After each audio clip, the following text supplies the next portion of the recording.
I don't mean to get political, and I don't do it often on this channel, but there is an incredibly divisive issue that is really tearing a lot of people apart. Friendships being broken, and comment threads just getting out of control, people weighing in when perhaps they should just be keeping quiet, not realizing the harm that their words are going to do, and that is, of course, is the Bugout better than the Hogue Deka?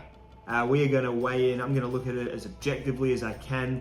I'm going to, for the first part, avoid things even like the factor of price and everything like that, and just try and, you know, if I was just to pick up these knives, not knowing who made them or how much they cost, which would I choose? So I'm going to go knife only first, and then I'll probably just answer the question like a normal person at the end, weighing everything else in amongst it. So let's get into it.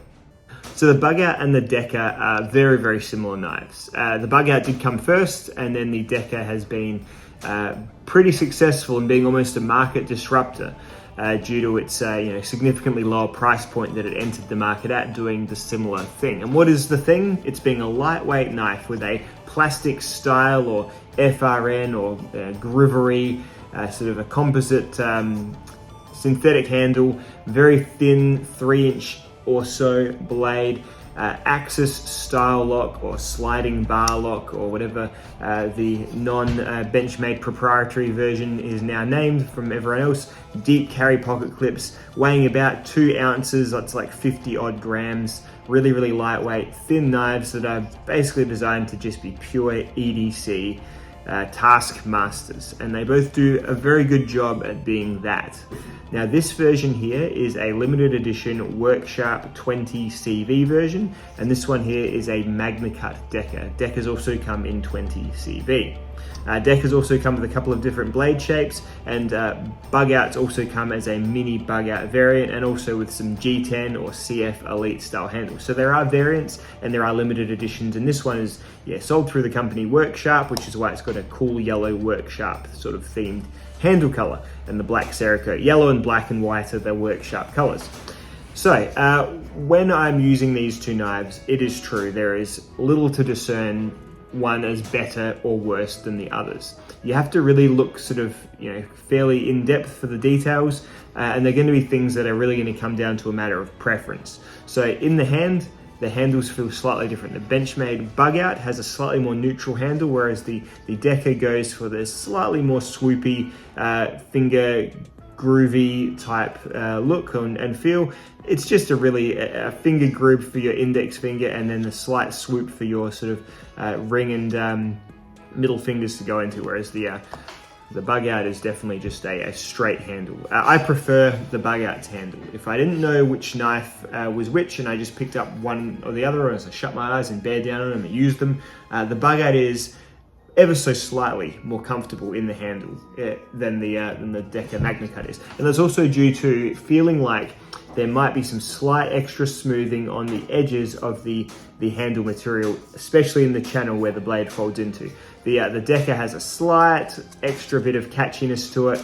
Nothing crazy, but you really need a nitpick to find a clear preference between these two very similar blades. In performance, they both slice really well. They're both really good thin blades. All I'll say is that the thumb stud on the Bugout is slightly further back than the thumb stud on the Deka. So if you're cutting like a big piece of cheese, you're gonna have less likelihood of the thumb stud dragging through that cheese surface than the thumb stud on the Deka. And the thumb stud on the Deka is a little bit bigger as well, which may well be a preference for you if you find it difficult to launch the knife somehow. The Benchmade Bugouts is certainly no slouch, certainly easy enough to get your finger around, but that's also, I guess, a very minor difference. It's all about the minor differences here.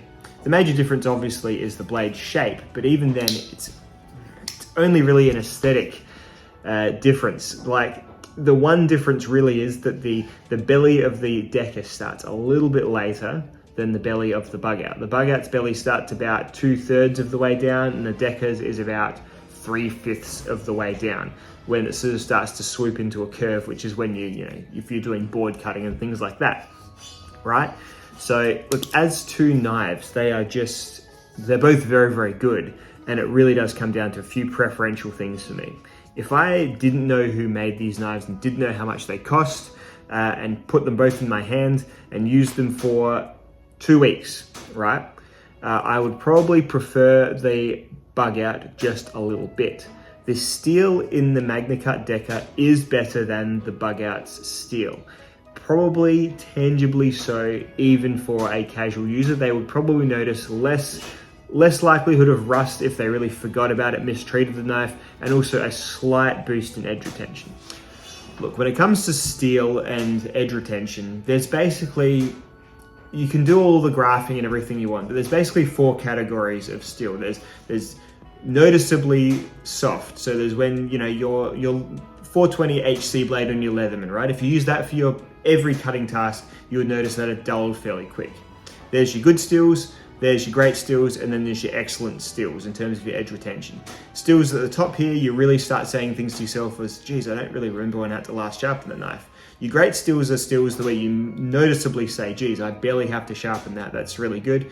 Your good steels, you know, fine, your 154 CMs and all that sort of thing, you notice them being a lot longer lasting than the really basic stuff, but I really feel like there's only about 4 categories of meaningful, like end user edge retention detection just through natural means. And I think the Deka sits just at the top, in the lower end of that top bracket there, and the Bugout sits just below it. Like honestly, I resharpened this to the same edge angle as this one, which cut 800 times in my testing, and this one cut 640 times after being, you know, completely resharpened, put a new sort of shiny edge on it with the new Pro fixed angled sharpener thing that I've got there. So good first test of that sharpener too.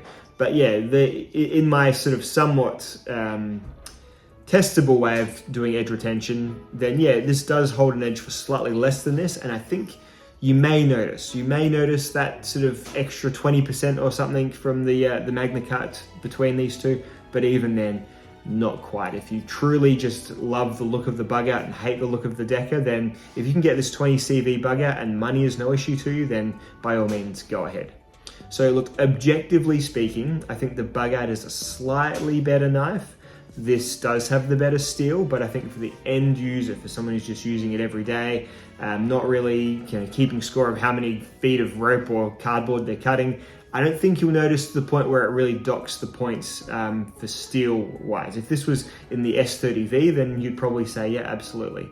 And that's the thing. Most of these are an S30V, so that does sort of bring it back down to at least even, and maybe even with the MagnaCut one, it being objectively better. But now, let's factor in everything else about it as well. So these guys are $180, and these guys are about $125 to $130.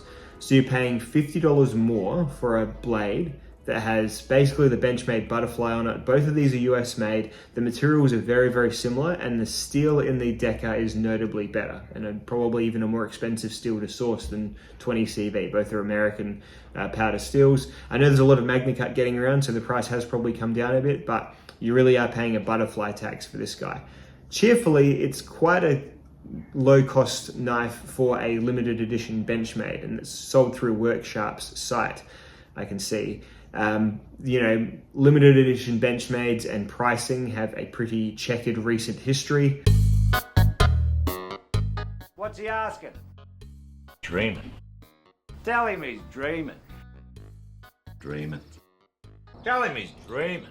Why you like this, Benchmade? But the Deka really seems to have been introduced as a bit of a market disruptor almost, because this is even cheaper than the S30V Bugout. And that's going back to when you're not looking at it objectively and you're looking at it more practically, there isn't really a reason why you wouldn't choose the Deka over the Bugout unless money is truly not a bother to you at all. Because $50 extra for 20 CV and even like $35 extra for S30V over a MagnaCut Deka that otherwise does everything in a very similar way, it's a bit of a no-brainer. The Deka is the more intelligent choice and the choice that makes a bit more sense.